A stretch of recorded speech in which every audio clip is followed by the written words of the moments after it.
അള്ളാഹു അല്ലാത്ത ഒരാളിലേക്ക് പോകലല്ല ചികിത്സിക്കൽ എന്ന് പറഞ്ഞാൽ. അതങ്ങനെ മനസ്സിലാക്കിയല്ലേ? അള്ളാഹു അല്ലാത്ത ഒരാളടുത്തേക്ക് പോവുകയാണ് ഡോക്ടർ അടുത്തേക്ക് പോകൽ എന്നാണോ നിങ്ങൾ മനസ്സിലാക്കണം? അല്ല.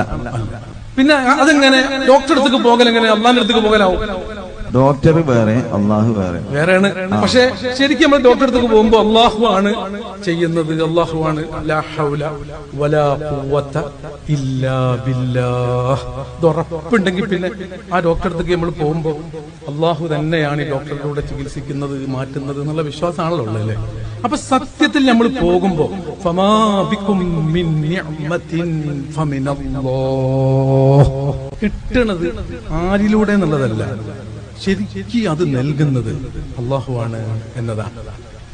അള്ളാഹുവാണ് നൽകുന്നത്.